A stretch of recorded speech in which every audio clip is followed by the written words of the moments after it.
Doktor, bir də deyirlər ki, məsələn, şəkərli diabetdən əziyyət çəkən insanlar ən ağır mərhələdə infarkt belə keçirsələr bilmirlər.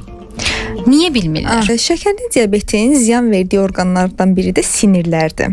Məsələn, diabetli xəstələrimizdə olur, gəlirlər deyirlər ki, mən əlimdə, ayağımda uyuşuqluq hiss edirəm. Ayaqlarında olur ki, yara olur, məsələn, heç hiss eləmirlər, xəbərləri yoxdur. Bəli, ağrısını Biz ona görə də müayinələrdə mütləq xəstələrin corabını çıxardıb ayağına özümüz diqqətlə baxırıq. Ayaqyalın gəzməyi məsləhət görmürük. Çünki nəsə batar, xəbəri olmaz. Bu cür sinir problemləri yarana bilir. Və elə yəni hiss eləmədiyi üçün. Bəli, hiss eləməmə problemi. Bəli, hiss eləməmə problemi. Çünki sinir sistemində də, sinirlərdə də müəyyən dəyişikliklər baş verdiyinə görə. İnfarktın ağrısını da ona görə mi bilmirlər? Bəli, hiss eləməyə bilər ona görə. Çünki sinirlərdə müəyyən proseslər baş verir. İnfarktda o qədər şiddətli ağrı olur. Mən ondan, yəni sözün əsl mənasında bağıran insanı eşitmişəm ki, infarkt keçirəndə ondan necə bir səs çıxır.